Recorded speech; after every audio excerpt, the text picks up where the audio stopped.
Thank you to everybody who's joined. Good afternoon. Welcome to the Probation Oversight Commission's Town Hall. We'll get started in just a couple of minutes.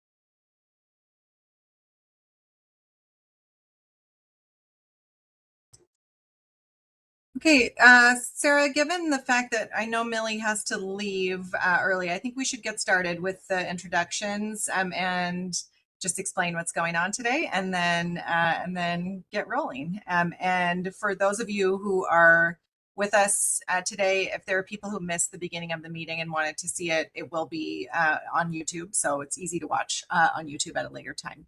So my name is Wendy Julian. I am the Executive Director of the Probation Oversight Commission. We are holding a virtual town hall today that is to discuss the inspection findings on Los Padrinos. Dr. Góngora is going to lead the presentation as well as some comments by commissioners about their experience with the inspection. I just want to tell you a few administrative things. So first of all, this meeting is being recorded. It will be recorded and available, as I said, on YouTube. And if you want to participate today, you have to be on WebEx. So if you're watching on YouTube right now and you want to give public comment, you need to head over to our website, poc.lacounty.gov. Go to the meetings town hall tab and click on town hall and join via the WebEx link. That's the way you'll be able to make public comments. This is not a Brown Act meeting. That's why we're not in person. We do not have a majority of the commissioners in attendance today. There will be no action taken. The action taken on this inspection will happen next week on August 13th at our regular Probation Oversight Commission meeting, which will be held at St. Anne's at 9 a.m. And that is when the commissioners will vote to approve the report. We'll put the link to our draft report and the summary of the report and probation's response in the chat so you can see it. But please note that our report is a draft until it is voted on by the full commission next week. So because this isn't a Brown Act meeting, we will be receiving public comment. That's always the point of our meetings, is to engage with the public and our county partners to hear what you think about what we're doing. But we're not going to do public comment in the same formal way that we do at meetings. So I'll just ask you to raise your hand using a little raise your hand function.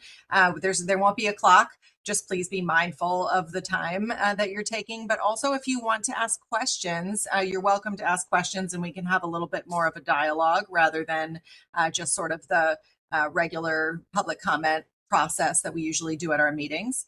Also, if you'd rather send an email to us with questions, you're welcome to do that at the info at poc.lacounty.gov email address, or you can email me or Sarah directly. And we're happy to communicate with you about questions that you may have about the report. Let me make sure I did everything I was supposed to do. There are links in the chat to all of the information. And with that, I'm going to introduce Dr. Sarah Góngora, who is the project director over programs and services for the Probation Oversight Commission. But so much more importantly than that is the leader of this inspections process, which has become really the thing I am most proud of that the Probation Oversight Commission does. It is a lot of work by the commissioners and the staff. And Sarah is the glue that keeps all of that together and also has built relationships with staff and leadership at the facilities to make this run smoothly. So thank you, Dr. Góngora. And with that, I will be quiet until we have a chance to talk about our actual experience the day of the inspection at Los Padrinos. So thank you all for joining. What an intro. Thank you so much, Wendy. I'm so flattered, and I am so proud to get to be on this team and to have the privilege of doing this work and to enter the facilities and for you all to read what we do. So if we can go to the next slide, let's just jump right in. Okay, so the Probation Oversight Commission did this inspection on Monday, May 4th, 2026. And in order to do the inspection, um, we really do take a lot of time to prep the facility. And I want to say, thank you to be able to do this work by all of the young people that talked to us on that day, the officers and the supervisors at the facility, the leadership at the facility, all of the providers and the co-located professionals. So those people from other county departments that spoke with us and talked with us about their work, including the Los Angeles County Office of Education, Department of Mental Health partners, Department of Health Services, Juvenile Court Health Services partners, and many more. And I also want to thank the commissioners who did this work. They are giving up many, many hours, sometimes full days to do this work. It's not always easy. These are long days, as you can see, from 9 to 5:30. Many of us were on site, and I am, oh, we lost the PowerPoint. But I am so grateful to everybody for everything they pitch in, and especially to the rest of our POC team. Well, I don't know what happened to the PowerPoint. Oh, there it goes. Okay. So we did have 4 POC commissioners there on the day, and we had 5 POC staff members. So between the 9 of us, um, we clocked more than 49 hours on this day at the facility. And really, from the moment we arrive to the front doors of Los Padrinos, or even driving up to the moment we leave, we are making observations, we are taking notes, we are doing interviews, we are building on the story in order to paint this picture of what it's really like to be in this facility for a day. What is it like for a young person to live in this facility? What is it like for officers to work in this facility? What is really the feeling? And I try to compile the report, taking all of the notes that our commissioners write, taking observations and notes that staff have written to really reflect and to provide a sense of really what it's like to be there and give people an idea of what it would feel like to be there. So for those of you that are going to look at the report, it's pretty lengthy, and we include all of those details to really provide a level of transparency both to the public and so that we can track, we want to track details year over year. We want to be able to provide comparisons. We want to be able to provide feedback to the department about trends that we and obviously the people at the facility are observing. So we want these to be as useful as possible with the great investment of time and effort that's put into these inspections. I am a little bit lost without the PowerPoint. I think that what else does it say on the um About how we sent immediate feedback to the department, I think. oh, thank you. Thank you, Wendy. Okay, so um we've done something a little bit new this year where we are following up almost immediately after the inspection via email with the department and with the department's leadership team and with the facility to provide them fast feedback. I know that sometimes these reports take a while, right? We did the inspection on May 4th. We're doing this presentation on August 6th. So it does take a little while to produce the report, but we sent them feedback about issues or observations that we think that the department both should be fully aware of and things that they are able to quickly take action on. And I am really proud to say that probation has responded. We just got the response yesterday to the report, but it's a really great response in terms of the tone. It really, to me, gave the sense that the department is hearing us and acknowledging issues and putting best foot forward to work on some of those issues. So I want to show some gratitude for that. And yeah. Oh, wait, before we move on to the next slide, um, I just want to share. So the picture that you see here, I've included pictures in this slideshow that reflect the home-like improvements that are being taken across various units at the facility. And so all of these photos, so this photo is a unit that wasn't yet occupied. It had just been renovated. And this is what the home-like improvement renovations will look like. So just want to provide that. Let's go to the next slide. So Los Padrinos has had quite a bit of history, and I feel like it wouldn't do this inspection justice to not highlight that. So I just want to pass through this a little bit with y'all first. So Los Padrinos was built in the 50s, and there's been like renovations, there's been new buildings since then, but it's been functioning as a detention facility since then. In 2019, it was closed. The population was decreasing. That was one of the reasons given, but also there were some pretty serious allegations of abuse that were alleged to have taken place in the facility. And I wanted to bring that up here because some of those concerns were about excessive uses of force and excessive uses of OC spray, in particular with girls. And so, you know, just thinking about some of the history and wanting to keep this consciousness that many issues and issues of violence have been really ongoing in the culture of this facility for a long time. So it was closed in 2019, and then about 4 years after, in July of 2023, it was reopened because there were issues of compliance at Central Juvenile Hall and Barry J. Nydorf Juvenile Hall. And so in preparation of that, young people from those two facilities were sent to a newly reopened Los Padrinos. And basically, since opening, just about, there were issues of violence right away.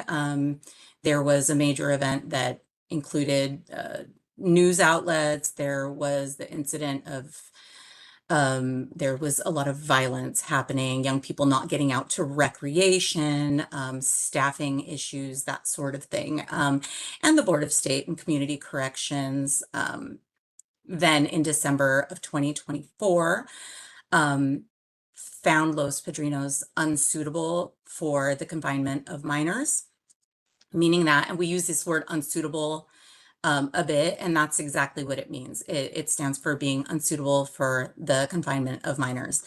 And so just to give you some perspective about that, that means that this facility has been unsuitable for now over a year and 8 months in just the 3 years and 1 month that it's been open, so more than half of the time. Then in 2024 or 2025, there was a depopulation plan to try to help to bring Los Padrinos back into compliance. And so since just after mid 2025, like it's been an ongoing process throughout the second half of 2025 that young people were then transferred out of Los Padrinos. Some of those young people were sent to Barry J. Nydorf, which had then been functioning just as a secure youth treatment facility. So that is now, functioning also as a juvenile hall. And girls and gender expansive youth were sent to Campus Kilpatrick, which had been functioning as an SYTF step down. And there is still discussion of additional youth to be potentially sent to the Dorothy Kirby Center, but that hasn't happened yet. And so at the time of the inspection, the goal for the depopulation was to get to 175. And at the time of the inspection on May 4th, Los Padrinos, it was functioning as a juvenile hall with 18 units. And again, I want to say thank you to probation for correcting that number on the day of the inspection. We believed it was 21. The population on the day of the inspection was 234. And So the great thing about these numbers is that 18 divides really evenly into 234. That equals 13 kids per unit. So just to give you that perspective of how many young people, average wise, potentially would be in a unit. Okay, let's go to the next slide. Okay, so let's talk about the findings. There were a number of improvements noted in the inspection, especially around decreased reports and signs of violence. So for some of you that have been following this work for a while, or those of you that haven't, if you look back at last year's inspection report and the year before, the number one finding was concerns about high levels of violence. And this year, there were a number of attributes that we believe may have helped to bring down some of that violence. Some of that was some people attributed more de-escalation to having seasoned officers from the field having been reassigned to Los Padrinos. Some people talked about violence at school decreasing because LACO has implemented this opportunity room that's getting some attention recently. So apparently there is a lot of opportunity for young people to step out of the classroom and participate in something either called a restructure or a support. The way that it was posed to me in some interviews with LACO is that young people are typically asking to go to an opportunity room as tensions are increasing, so that they can go to the room for a bit, have some de-escalation, potentially with somebody that they have rapport with, have some co-regulation in that space, and then be able to return to the classroom. And that quite often those restructures and supports are, lasting a brief amount of time. Like we're thinking and talking 10 to 15 minutes, not like hours and hours, but that is what has been reported to us. And, just to think about that a little deeper, because I think hearing that there have been a lot of restructures or hearing that young people are coming out of the classroom, I have spent quite a bit of time visiting the LACO classrooms all over, and it seems like a really great opportunity because sometimes you walk into a classroom and everybody is kind of following the lesson and doing like this follow along and things are calm. And sometimes you go in a classroom and there's a lot of people in and out. There's a lot of young people talking. Sometimes it is a little bit chaotic. Sometimes there are tensions and you can just feel the tension and see some of the tension happening. And so, you know, giving young people the ability to have agency to say, I need to take a beat and I need to step out, if that can prevent an incident of violence, if that can prevent a punch from being thrown, then it not only prevents that young person from having to go to court with a write-up, it prevents potentially a use of force, which could be either physical or, an OC spray. It prevents everybody else in the room from also having to experience that violence. And it seems like a pretty good opportunity. So lots of people attributed that as something positive for bringing down the violence. And then we also saw there were positive moves made by the superintendent, like cleaning up the spaces, right? And removal of graffiti and trying to decrease signs of like gang activity that may rile people. And also, I have this anecdote that I'd like to share that was impactful for me as I've been following kind of trends around the use of OC spray, which for many of you know, the board directed the probation department to phase out the use of OC spray completely. But use is ongoing. And so the superintendent had been monitoring the use of OC spray, and she shared that she had noticed OC spray use was up 1 month and decided of her own will to like produce a memo, distribute it to directors and supervisors, ask every supervisor to meet with every single one of their supervisees within the course of a week. And the memo really talked about the need for OC spray to be the absolute last resort, and that attempts for de-escalation should be emphasized at all times. And then she was able to share that the following month there were 14 OC sprays, right? A decrease from 38 to 14, pretty significant. And so even just that attitude of recognition that there has to be like a reining in of that and more de-escalation seem pretty key to this finding. Um, let's talk about grievances. So access to grievance processes and concerns with responses to grievances.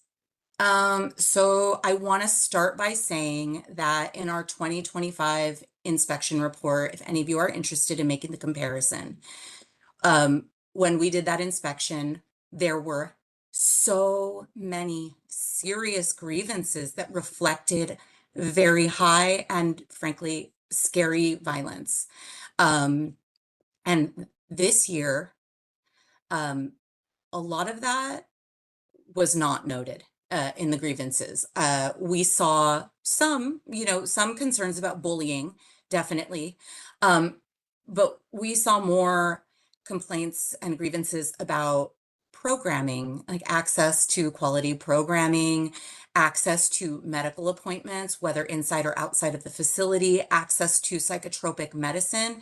And in particular, like we had one very serious example about psychotropic medication delay. So yes, the grievances are very serious, but the grievances about violence seem to be really decreased from last year for anyone interested in making that comparison. And then I want to say something about the grievance management system, and that's what we're talking about when I say access to grievance processes. So young people are always able to write a paper grievance. Like when you walk into any unit, you can see a locked box with papers beside it, so a young person can grab a paper and write a grievance and stick it in the box. But there had been well, in November of 2025, the probation department re-implemented the use of an electronic grievance management system, which youth can access on LACO computers. So youth in LACO school and youth who use those computers also for college, post-secondary, and for anything else, OSHA or any other sort of computer program would have access to that. So that grievance management system was re-implemented, like I said, November 2025. It had been in use before by the department, but it had been discontinued in 2024. And if anyone's interested, you can look back at our report about the East camps in 2024, where we reported about GMS being discontinued because it had, in essence, lost many months of grievances. It had like rerouted, it malfunctioned. And so it had been discontinued in 2024. So when we started this inspection cycle and we went to Kilpatrick first in April, we learned that this grievance management system was being used again. And it was, there were some issues around it at Kilpatrick, I'll say that. But what happened is that when we were at LP on the day, one of the folks doing the inspection asked a young person to click the link and show them how to do it, and the links didn't work. So it wasn't functioning. And we don't know like for how long it wasn't functioning. We just have no idea. So this is particularly concerning because, like I said, we did learn that it had been re-implemented at Kilpatrick, and that inspection happened on April 1st. So when that happened, we had alerted, the chief, the executive leadership team, the leadership of Kilpatrick. And so to come to Los Padrinos a month later and to find that this issue occurred, it was really concerning because it alludes to like a larger issue that there is a lack of communication in the department, there's a lack of quality assurance processes, but I will say that as soon as we brought it to the superintendent, she took action and immediately got it assessed and figured out that, yeah, all the links had not been working and was going to get it up and running. And I believe now the issue has been resolved. I believe in the response, it said that the issue was resolved. Let's go to the next slide, please. Okay. So there is a prevalence of youth in detention in Los Padrinos with really significant developmental disabilities, with mental health concerns. If you look at the report and you scroll to the end page, we have a demographics page that we do with the department at every single one of these inspections, and we're starting to attach that first page. You can see on that page at Los Padrinos, we have youth with developmental disabilities, right? We have 30 youth with developmental disabilities. We have 44% of the LACO serving population has an IEP. We have 19 youth, or we had 19 youth on this day, right, documented on this page with active Department of Children and Family Services involvement. And I'm sharing this because these are, a lot of our youth have complex trauma issues. Like if people can really consider, what does it mean to have active DCFS services? That means that these youth have documented, probably substantiated cases of abuse, that they have been the victim of abuse. And when we think about what does it take to overcome challenges like that, right? What does it take to support young people who have serious mental health concerns that cause them to be on one-on-one supervision, that are having suicidal ideation, that are having concerns about self-harm or actively participating in self-harm? You know, these are young people who need connection, treatment with family and community, right? And so what we observed in some of the units, in the tone, it's pretty palpable. And in many of the specialty units, we could see that there are a number of officers who really care and who really want to meet the needs of these young people. But simply, you know, these are not necessarily social workers. These are not mentally health trained folks. So they're really kind of like doing the best they can to support, but not necessarily having all of the tools. And I share this finding not to say that this is like just a probation issue. It's certainly not. This is an issue that needs like a full system response to get youth what they need for safety, for supervision, and for their well-being, and especially while they are in the county's care.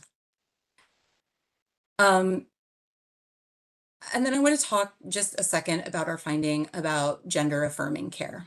So again, looking back at that demographic page, you can see that we ask how many youth in a facility are identified as gender expansive, right? And Campus Kilpatrick has been built out to be the facility for gender expansive youth.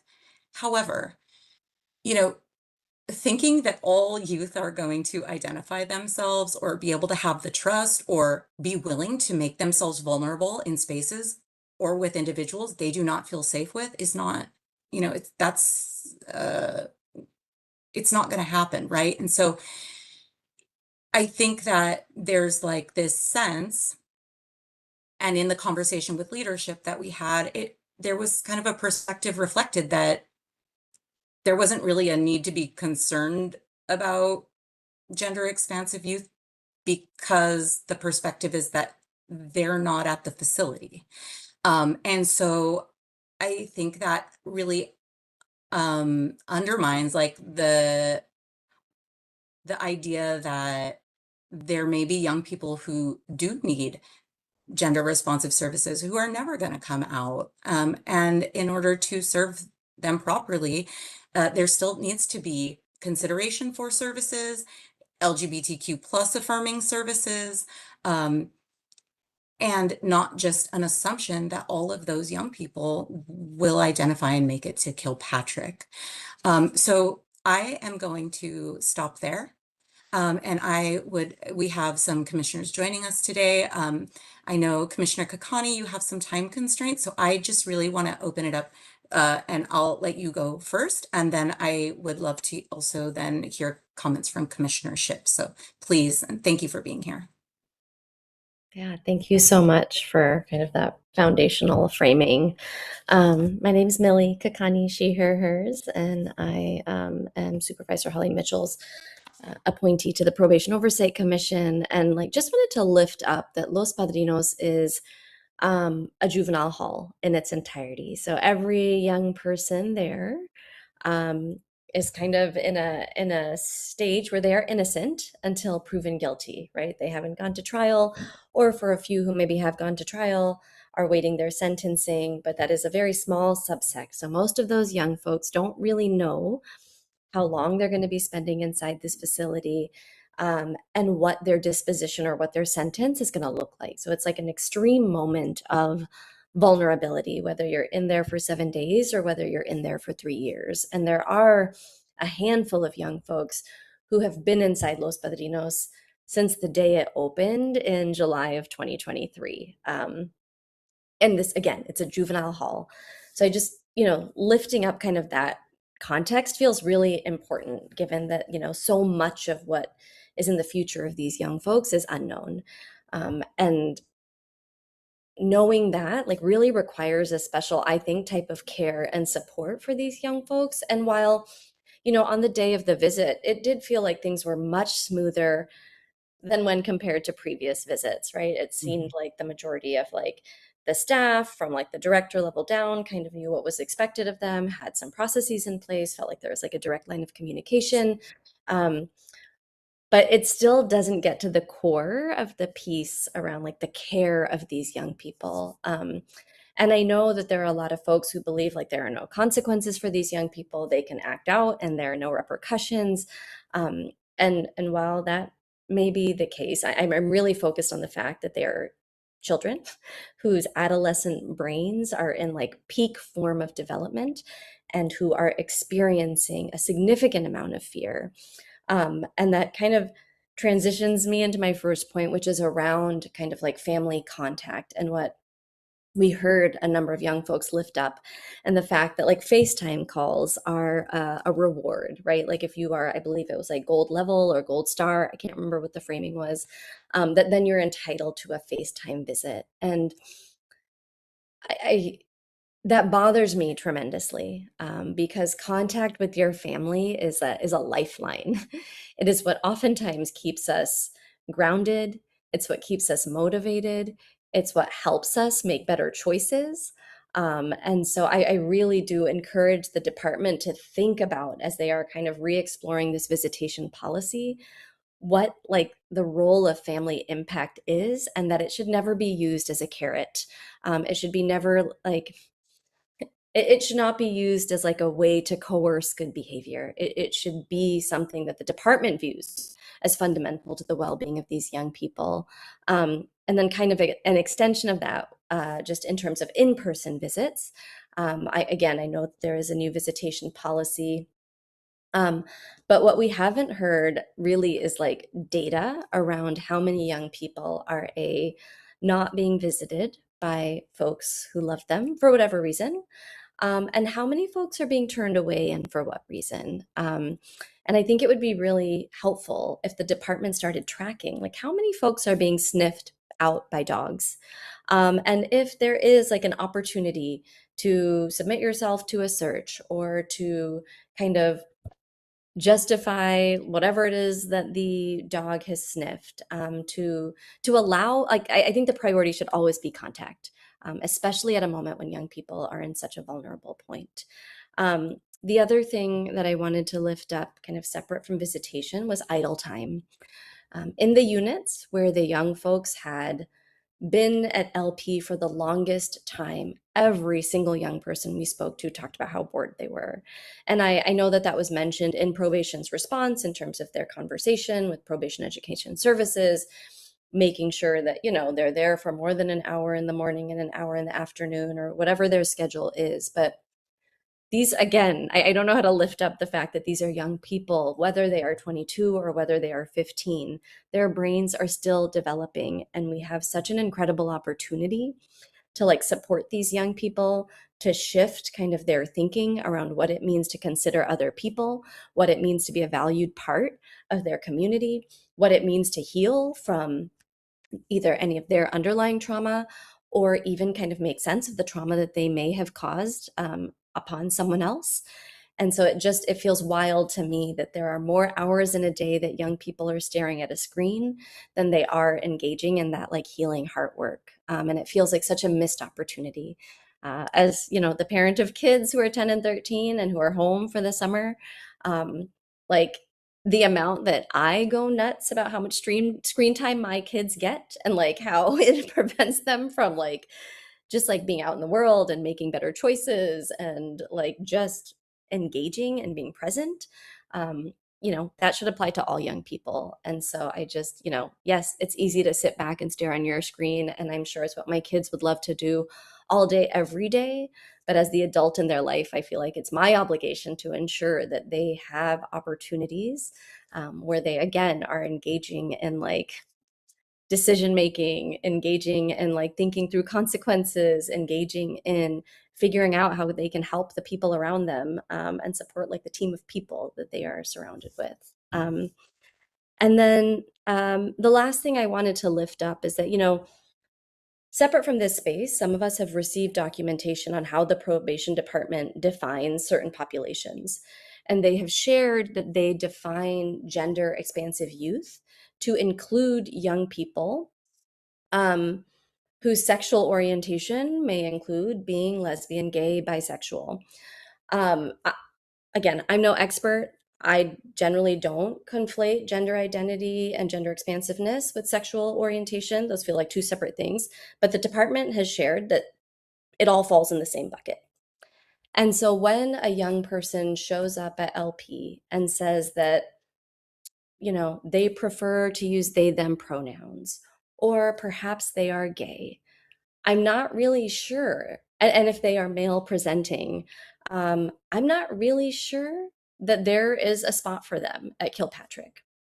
And so it breaks me to think about the 13-year-old boy who is questioning his sexuality and who is incarcerated in a space that doesn't really have the ability to consider that, and how damaging that is to that young person and how damaging that is to like the world that they're going to enter when they leave these facilities. So I don't know if that makes sense, but I really do hope that the department begins to think about the fact that it's not just like girls and femme folks who are experiencing or exploring their gender identity and their sexuality, and their sexual orientation, and that we need to do a little better slash a lot better by these young folks. And I'll pass it to Tyreek. Or yeah. No, thank you. I mean, well, hello everyone. I'm Tyreek Ship. I'm the current POC appointee of Supervisor Lindsay Horvath. Um, from my experience, I mean, I agree with what most has been said, right? Like, I think one of the bigger, I will give the department this, like, there is a more calmer spirit to Los Padrinos. I think in the past where I've gone, it's been about a bit more chaotic. And so I think, you know, that calmer spirit is pushed by the new staff that is inside. And we do see less people being held over, and the staff do have a more understanding tone to things. So I will give the department that, and a big shout out to the staff on that. But I think there is a lot more to be done. I mean, specifically when we talk about um, when we talk about gender affirming care, right? Like it is much bigger than just telling somebody that they have a safe space, but actually creating it, letting them see leaders who look like them. Maybe that's a poster or a painting, or allowing certain hygiene products to be given to them that fit fit with how they feel like they identify. And that goes a step further, right? Like we have a facility full of Black and Latino youth, but there is you rarely see a lot of um, those cultural leaders, right? And so once we go a step further to look at gender identity, then we see that even further removed. And so I think the facility needs to do a lot more in making you feel safe, and also teaching other young people about the situations. Different genders, different cultures, and those leaders in those spaces. Another thing I think is super important, and is the discrepancy amongst how you are treated depending on the unit you are in, right? And we talk about our DD units, which yes, they do get a level of care, but they are these units are not or this facility in general is not equipped to take care of DD young people, especially some of them who are in there for 3 months and maybe should have been diverted or given a different opportunity, or but they're spending time in these facilities and aren't getting the care that they truly should get and that they would get on the outside of these facilities. We also see like DD, some more developmentally disabled youth would much rather be in boys care because of that discrepancy, or would much rather be inside of the just developmentally disabled groups, just because there is a different way that you are treated depending on the unit you are in. And I think that has been evident amongst not only our developmentally disabled population, but also when we look at our older youth versus our younger youth, specifically for with those high school graduates who are spending time doing nothing for maybe they go to class at 10 a.m. and then all the way to 6 p.m. they've done nothing and prepared for sleep, or they've had one programming come in at the between that time. And so it's like a lot of time where young people who want to be productive, who have to spend longer periods inside of these facilities, are not allowed the opportunity to really dig their hands into things they like, whether that's drawing or culture or books. I mean, I think even one of the young people talked about um, not even having the actual textbooks that they're learning about in class, and that being important to them, right? And it's those things, and I think the department, with all of its notable improvements, I think um, it also has to figure out how to sustain these notable improvements. Like, who owns these things? How can these things be fixed? And how can we continue to push this culture of changing and caring about our young people? And that goes not only into the care of our developmentally disabled population, but our older youth, as well as the visitation issue, and trying to uniform certain things across the department.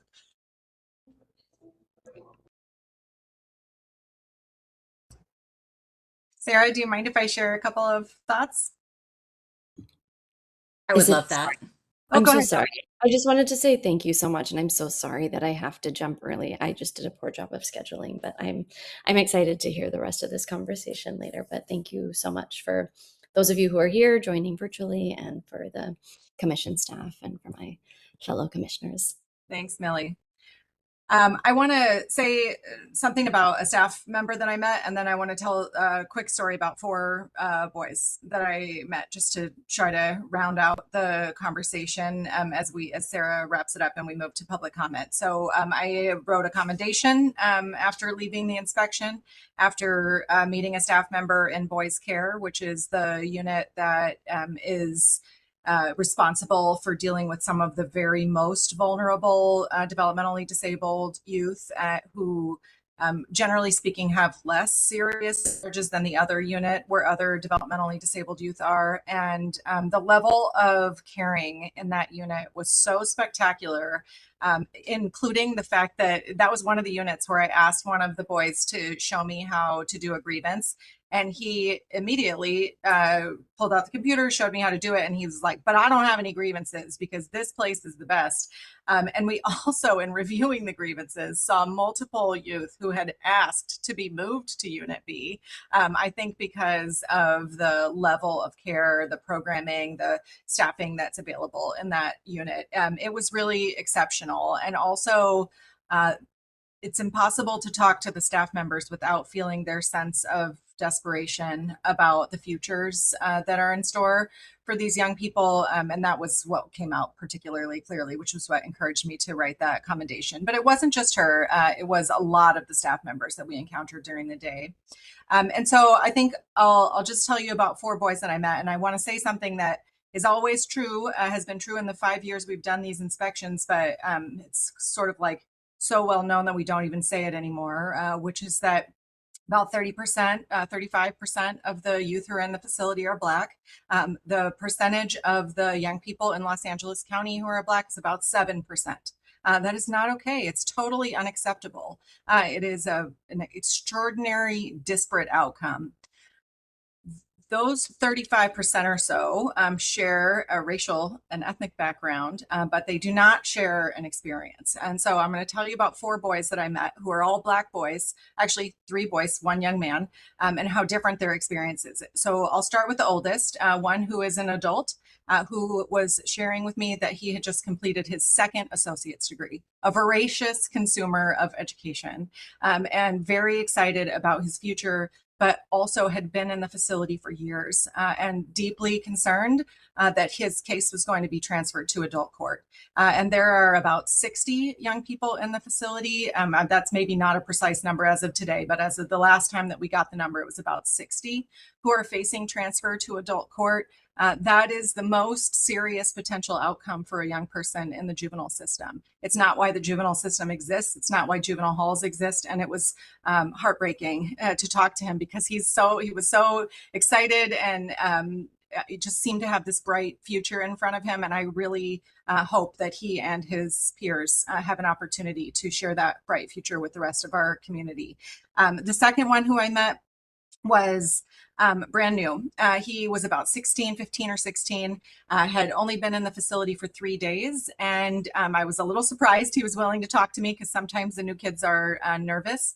But he shared that he had been nervous when he came in, but that staff had really helped him orient, that he had gotten into a classroom, that things were looking good, that his unit felt okay, that he basically said everything felt okay. And he was looking forward to going home soon, probably within the next couple of weeks.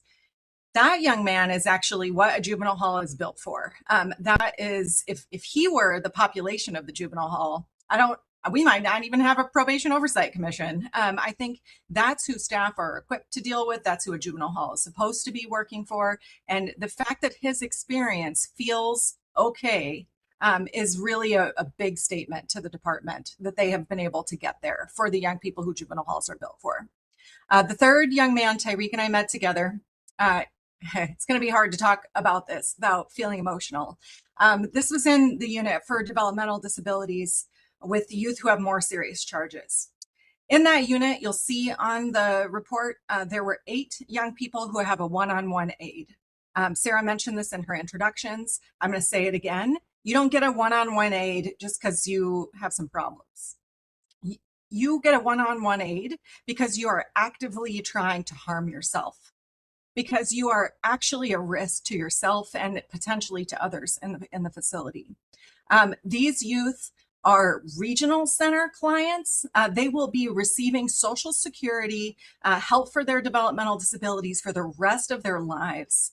And to be in a detention facility where their needs are not being met, not because probation doesn't want to meet the needs, but because this detention is not a place to meet their needs, was the most difficult thing that I experienced in that day.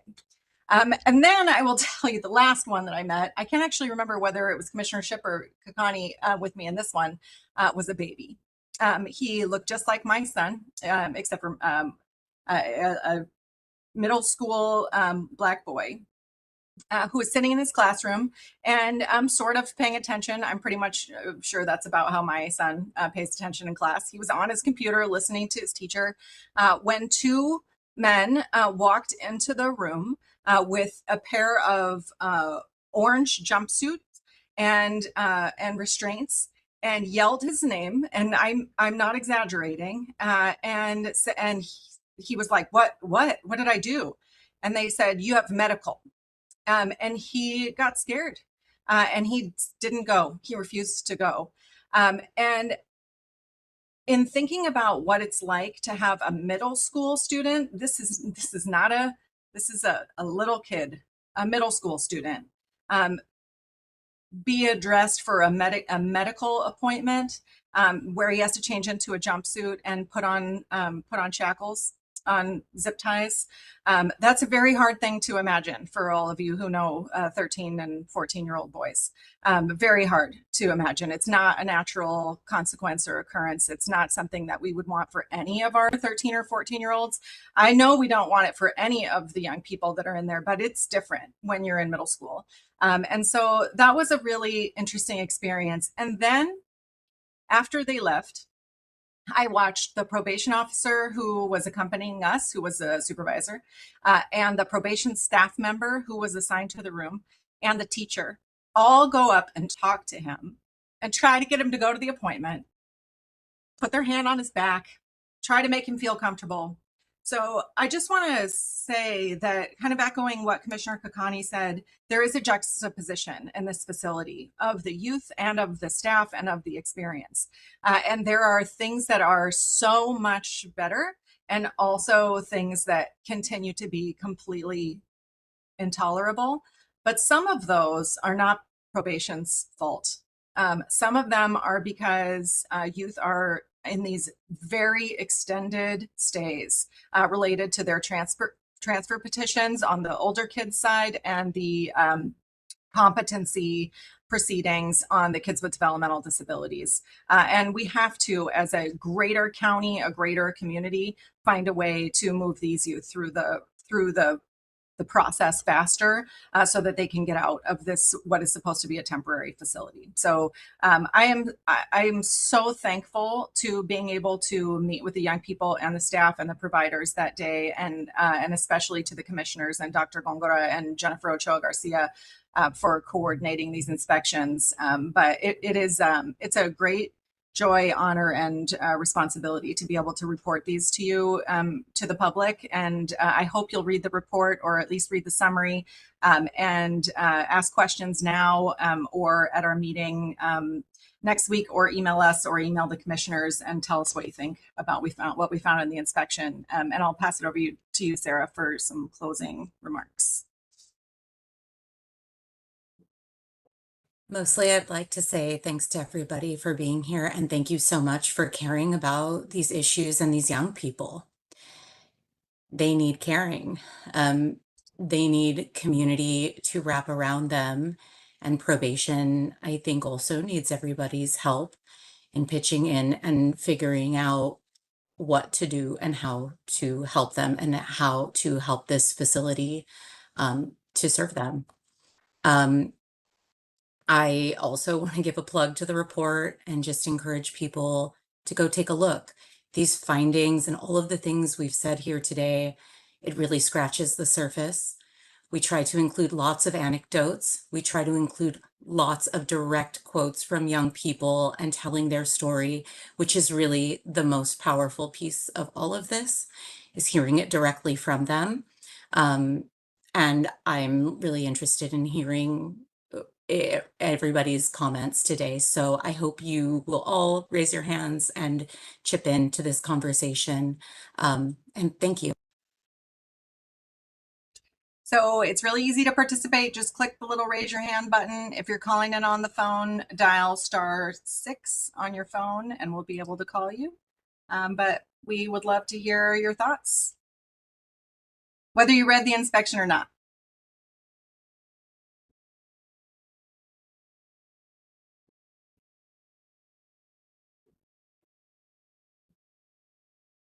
Angelica Sanchez. Let's unmute you. Okay, you can begin. Hi. I love everything you guys spoke about. I have a lot of friends that were in Los Padrinos. You know, some have even had lawsuits against I guess the people that take care of them because they've been, mistreated. They got hit. They got in fights with these grown ass people, and my homegirl was just a minor at that time. She's in Chowchilla now, which doesn't make it any better. But either way, what I'm saying is, yeah, they should be closed long time ago. I'm glad that I'm here. I love what I'm hearing. I'm with Dignity and Power. I'm also an SE sister. Um, I just be anywhere where the work is needed. So I'm glad to be in this space and hope to do good things with you guys. That's it. Thank you. Thank you for letting me share. Thank you. Let's go to Jessica Gonzalez. Hi, Jessica.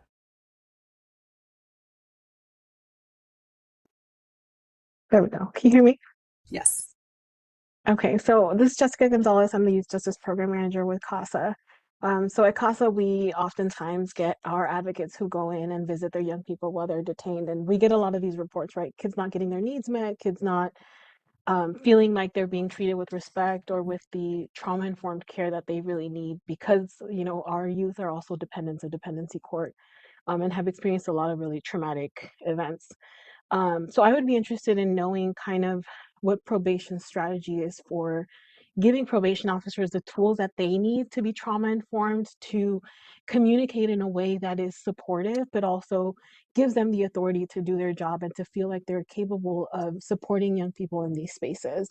I think expecting probation officers to just simply know what to do and not, take into consideration the histories of some of these children is a challenging task.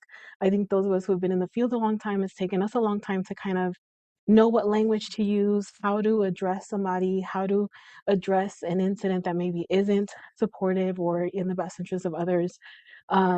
But to not have those tools and be expected to do your job every day, I think is really challenging with this population. So I would be interested in what type of trauma-informed training is happening and implemented and being supported to be an ongoing support to them. I know our CASAs have a lot of amazing things to say about the staff at Dorothy Kirby and the way that they serve our young people. The boys that we've had in boys care have also had a really positive experience with their staff. But it's imperative, I think, that all of the other youth that experience any of these facilities also have the same treatment and response from their staff. And the trauma-informed piece goes to also the secondary trauma that probation officers will experience while they're in these facilities. So taking care of them while they're taking care of the youth is, I think, definitely important. So I'd be interested in knowing just kind of what the curriculum is of any trainings or ongoing trainings that probation officers are getting to be supported. That's a great Yeah. question. Oh, go ahead, Sarah. I want to speak to that a little bit. So we know that probation offers their officers like a training academy that everybody is supposed to do, like in a rotation. You do this training week.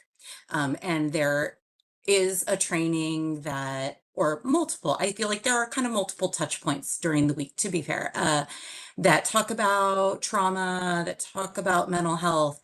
But I also have to say that because we've mentioned this in previous inspection reports, and it's kind of something that is very important in my mind about getting to a reform space and to making services more consistent, is that there is really a lack of a practice model. And what I mean by a practice model is like a set program, right? That's been maybe vetted, maybe it's peer reviewed, or maybe it's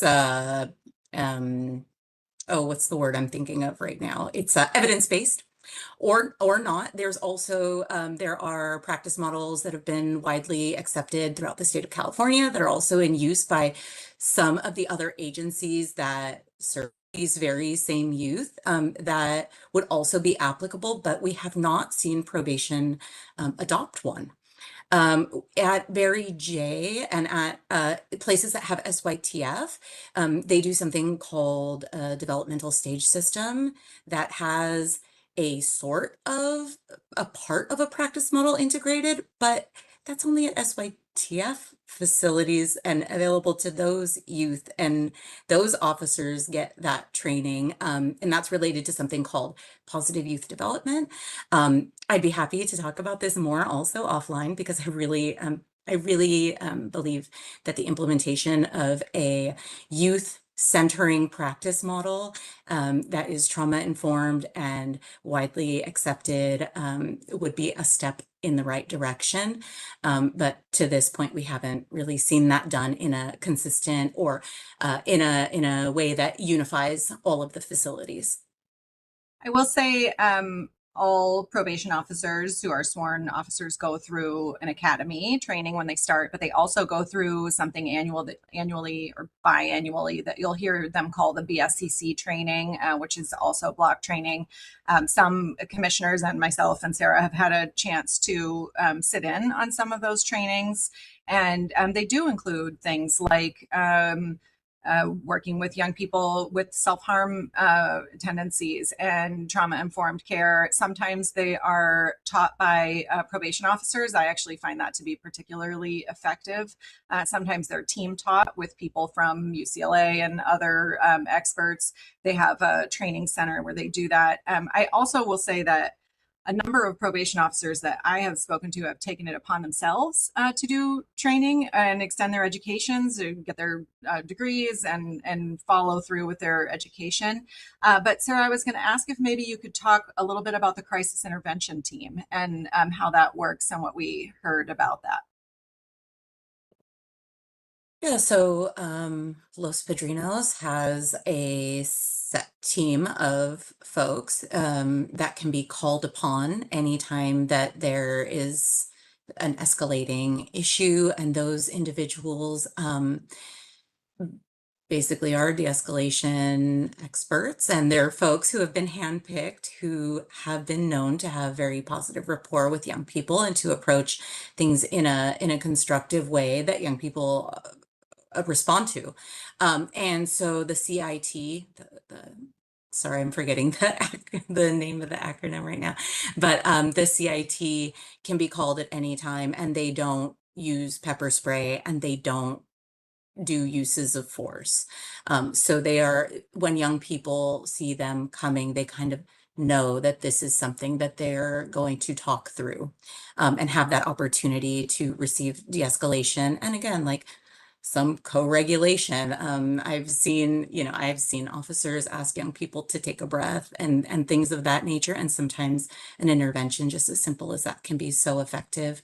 And that is being utilized a lot. And I actually saw, not this year, but at like last year's inspection, I believe I saw a successful intervention by somebody on that team. So they're there, they're active, and they're responding. Any other hands? We'd love to hear from you about your thoughts or how you feel like we could improve this process, questions that you have about the process or the day.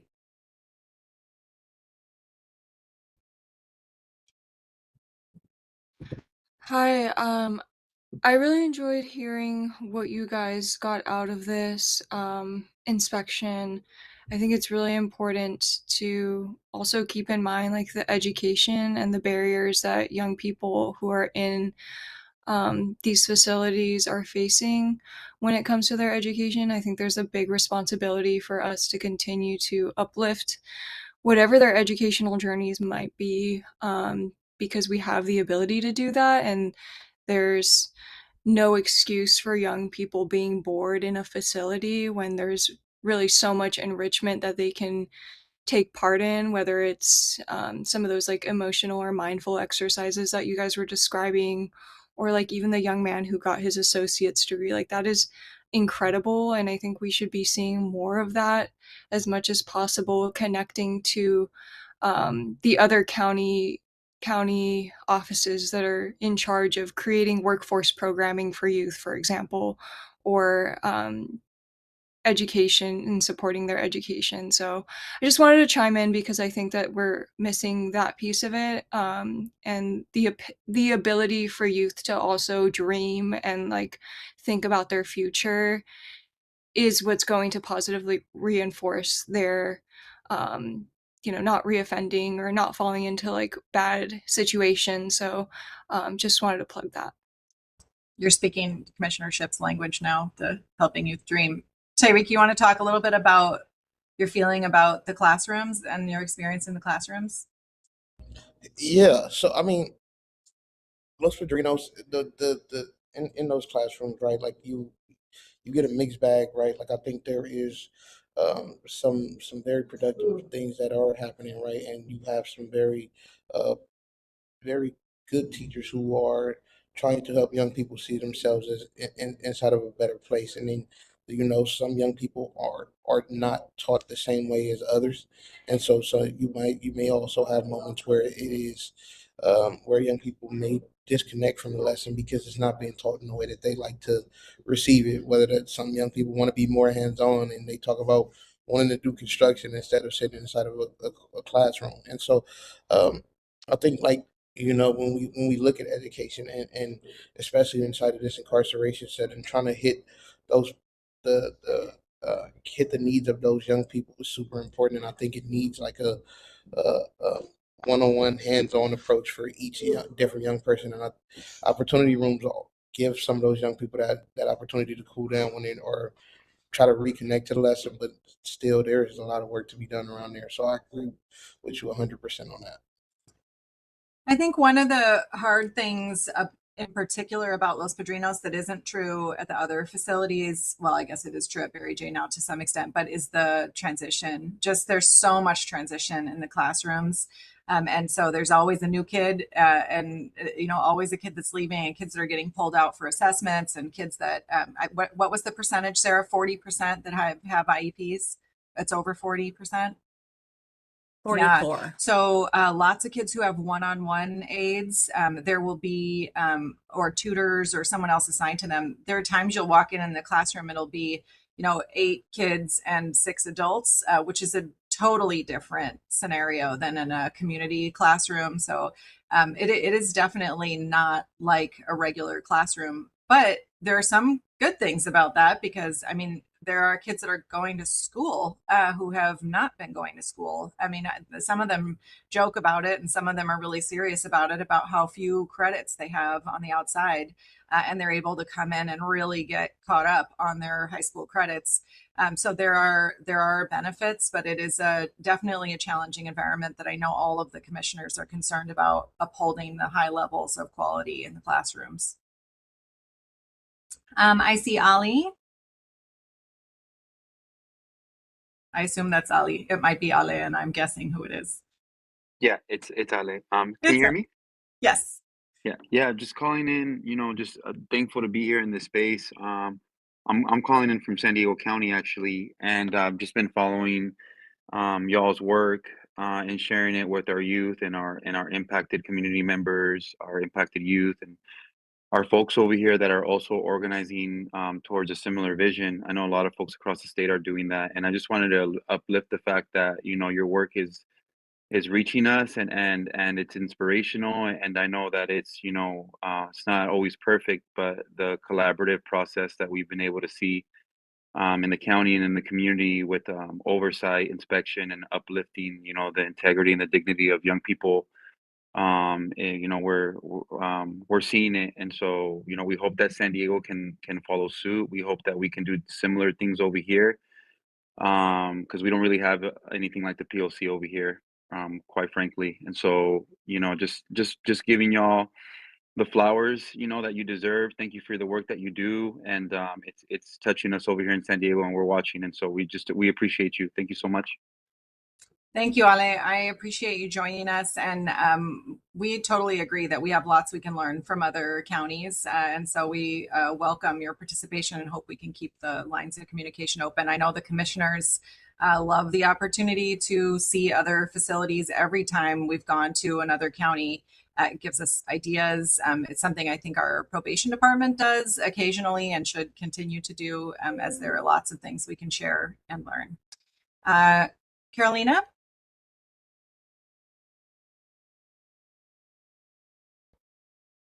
Who had built the homes, and isn't that what I was? Can you hear me, everyone?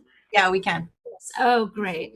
Thank you for this opportunity. And I want to tell you how wonderful it is to hear about the crisis intervention teams that do not use pepper spray or use of force. That is a reactive intervention and, of course, very needed. Thank you for that. But what we need as much as what Alex and Tyreek were talking about, which is proactive work, proactive prevention, which is giving the programming to kids, music, gardening, and I know you know all those things that are possible. So let's figure out ways to do that. Tyreek mentioned, giving them some shop work, like how to work with wood and metal. And I would love to hear more about those kinds of things. Thank you again. And I am interested in some of the classroom curriculum. So maybe we need to hear from LAUSD about their programs and some of the improvements they have made. Thank you. Thank you so much. And I actually think some of our DYD partners are on the call listening to your comments, and I'll be very interested to see a year from now when we go back to Los Padrinos for the official inspection next year, if there has been changes in the programming, since DYD will be taking a much more active role in the internal programming. I'm excited about how that's happening already, and I think there is some reason for optimism about seeing some additional programming and more of the programming that young people need and want as we go forward. Tyreek, you want to say anything about that programming work? Yeah, actually, I can take credit for that suggestion. I think the young people have came to me 1,000 times and said that they need this type of programming, and some of them just are starting to look towards what happens when they come home, and they think some of them are thinking like construction, or maybe they want to be a dog trainer. So it's really their idea. So I can't take credit for it. Yes, but you certainly lifted up well. Cindy Galvan? Hi, I just want, my name is Cindy Galvan. I am a social worker for the Youth Justice Education Clinic. So we do a lot of support with our clients that are having IEPs and not being able to access them in juvenile hall. And I think one of the things is, yes, a lot of our young people have disabilities, have an IEP, but we are struggling to get more appropriate services for them because they are so confined. And I think that is a huge disservice to our young people. But then also, we're not really differentiating when students are refusing versus probation is refusing to take them. So I think education, the lack of education really starts at movement control and being able to accurately represent that in their records. And I just think, yes, it's great that we're seeing these improvements, but I think we're also just applauding the bare minimum because they've been not meeting the basic standard for so long for our young people. So I think, yes, this is a start, but I don't even think it's touched the water of where we need to go because our young people deserve more and like my clients deserve more. So I just wanted to make that comment. So thank you. Thank you for that, Cindy. Sarah, were you going to respond to that? I just want to say I absolutely agree. 100%. This has just begun to scratch the surface, but I have to say, for folks that didn't look at previous year's inspections reports, if you go back and see, it did feel like a shift, and it felt like things are, yes, just barely getting started, but multiple things moving in the right direction did feel like a big shift from where it was last year. But I have to say, last year after the inspection, yes, I had to participate in several weeks of self-care. And after, having to present on it, lots of self-care after that. Um, it is not easy going in and sometimes seeing the condition and seeing things being still not at the bare minimum, right? But I also feel a big commitment when I go into the facilities and when I'm with commissioners in the facilities to represent things for exactly what they are, no more and no less. And so, and trying to make the dots connect from one year to another. But I absolutely appreciate that you brought that point up, because it's not quite there. But this is the honest representation of what it was on that day. Any other hands?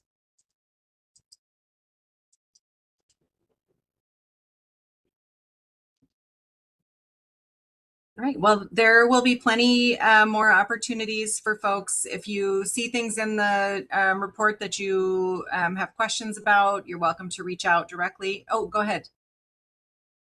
Is Tyreek, are you trying to talk? Oh, Somebody unmuted. I oh, think Amanda. Hi, oh, can you hear sorry, me? didn't see. Yes. Hi, Amanda. Go ahead. Sorry. The biggest thing that stood out to me about the report was upsetting was that many of them were walking around, with really destroyed shoes. They Hmm. didn't have weather appropriate clothing. Many of them were just asking for hygiene products. And the one kid that didn't have his glasses, that is terrible. I mean, I would be like good to no one if I didn't have my glasses, and that he wasn't able to see and that they were asking for the shoes, but they weren't replaced.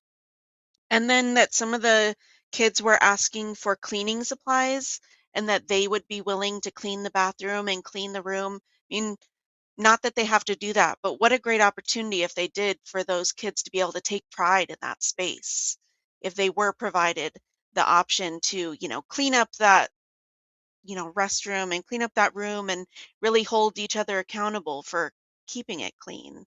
I think just those basic necessities were what really were sad to me about the report. So, but I appreciate even those things being included because we think that they're being provided the basics that they need to be there, but you know, just the shoes and the weather appropriate clothing is kind of shocking to me. So, thank you. Thank you for sharing that. I have 3 teenage boys at home, and there are some things about being in the facility that are not surprising at all. Being around teenage boys, it's very unnatural for 13 boys to be living together, even in Los Padrinos where they have their own rooms, but spending all day together in the day room together, eating together, going to school together, and that causes sometimes things to need to be cleaned more often than it might be if you only had 3 boys staying in a room. But also, they play hard. They play basketball. They play pickleball. They play dodgeball. They like PE. They are trying to stay active, and it results in people being sweaty and hungry and having really basic needs that are challenging to meet in detention. And I mean, I know that if Commissioner Kakani were still here, and there's just so much research about this, detention is just not, it's not a place to grow up. It's not a place conducive to adolescent brain development. There's so much research about that, and those basic needs really, I think, help illustrate that. But it is in fact the setting that is it's really difficult to provide anything even close to a home-like environment in an institutional setting like that, just because it's not a natural home environment. So thank you for noting that. I know it's very important to Dr. Gongora to bring up those sort of day-to-day experiences to try to provide a picture about how being in detention is just not there's nothing luxurious about it at all.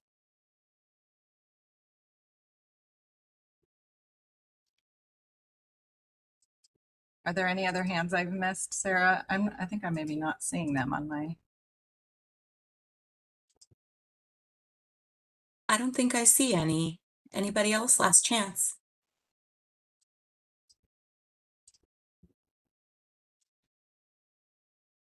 Well, while they are not here today, I want to send a very big thanks to Commissioners Harris and Jackson, who also attended and wrote notes for this inspection with Commissioner Shipp and Kakani. This is such a huge lift for the commissioners to do this work. And it's incredible the way that they're able to tell the stories of young people in a way that can be published and public. And really help to make change. And I think you'll see that in the department's response, that there are some things that already got changed because of as a result directly of this inspection, and other things that are in the process that feels very promising. And I'm thankful to be able to have been a part of the process, and to be able to be there, and thankful to the staff who welcomed us at Los Padrinos. It did feel like a very welcoming experience that day. Sarah, you want to close us out? Yeah, if anything occurs to anybody else after, I just do want to give a plug for our August 13 meeting, where the commissioners will be voting as to whether they choose to accept or amend the report. If people have other comments, we really welcome you to either come to our meeting at 9 a.m. at, are we St. at Anne's. St. Anne's? Yes. And you can submit comment in public or even in writing, all the way up to 5 o'clock the day of the meeting. So I really appreciate everybody's participation. I'm so glad we had a lot of people commenting today, showing your care, showing your concern for our youth. And I am so thankful to have you all as partners in this work. So thank you.